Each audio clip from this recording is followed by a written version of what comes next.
Hello and welcome to another breaking news edition of Ringside Digest. I'm your host Kirk Day, along with my co-host Nick Miller. In this video, we got some major NHL news. I think it was the first GM of the season that has been fired or parted ways, released. We never know nowadays. Kyle Dubas will not be returning as GM of the Toronto Maple Leafs. This came out about 30 to 40 minutes ago from Elliot Friedman. He tweets this: "Hearing Kyle Dubas will not be back as GM of the Toronto Maple Leafs." Now, this is some big news. We've been talking about the Leafs pretty much all season, what they've done at the trade deadline, how they've acquired things to make this team be the team to go deep in the playoffs, and now we find out that they haven't done that. Kyle Dubas is the first staff member, I guess you could say, on the chopping block for the Toronto Maple Leafs. This also came in as well a few minutes from Chris Johnson. The Toronto Marlies AHL, pretty much entire coaching staff, head coach Greg Moore, assistants AJ McLean, and John Snowden will also not be returning to the Maple Leafs. So I guess you can say the purgery of the Toronto NHL franchises, AHL franchises, has begun, and they will be going in a different direction. So Nick, tell me your initial thoughts. What do you think of this this purgery of the Leafs and Kyle Dubas not being the GM anymore? I'm surprised, honestly. Like, the way that he said it in the press conference the other day was that either he was going to come back on, it's like they wanted him to come back, but it was on his own terms, because he said, "I'll have to talk to my wife about it and see what she thinks." So it made it sound like it was on his terms, but the wording there, it's saying the club parted ways with Kyle Dubas, makes it seem like it wasn't really his choice. So I'm curious as to see what the thought process there, leaving him there for the availability and then getting rid of him after.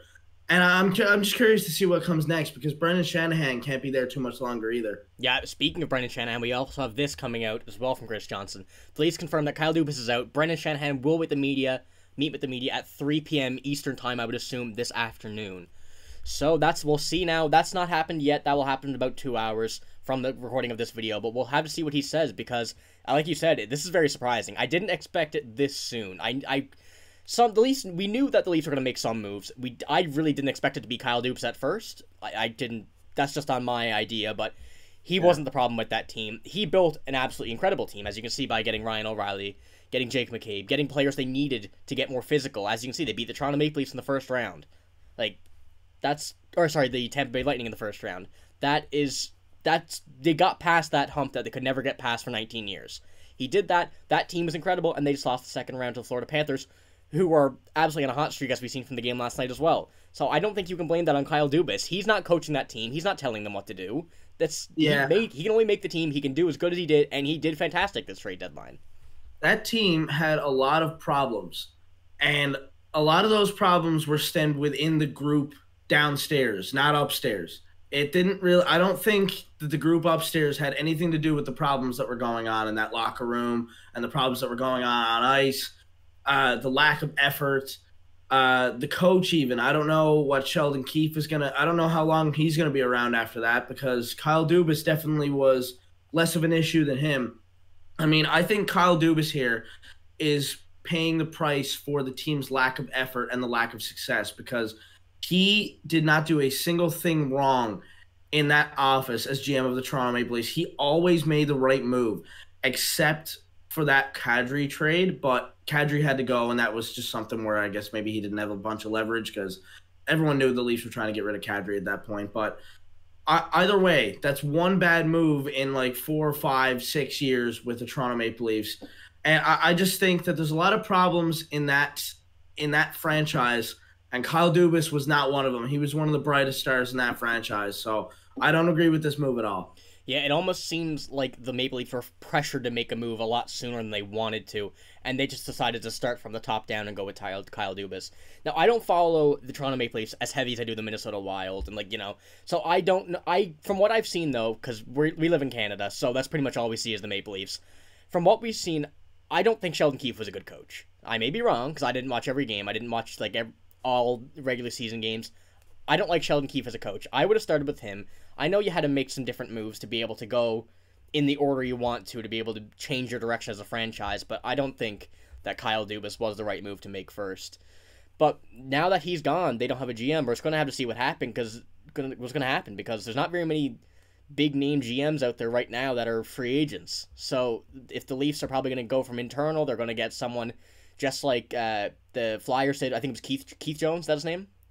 Keith Jones, president. Yeah. So we'll see what they do, because I'm not really sure right as of this recording this video what they're gonna do.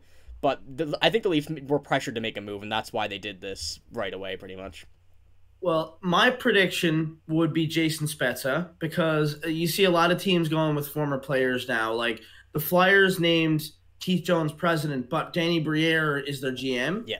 So you see a lot of teams going with former players who have knowledge of the game now. Maybe that's the reason Jason Spezza was around so much with the Leafs throughout the year and whatever, because he was around with Kyle Dubas like the entire year after retiring last season. So that would be, I would say, probably the next move.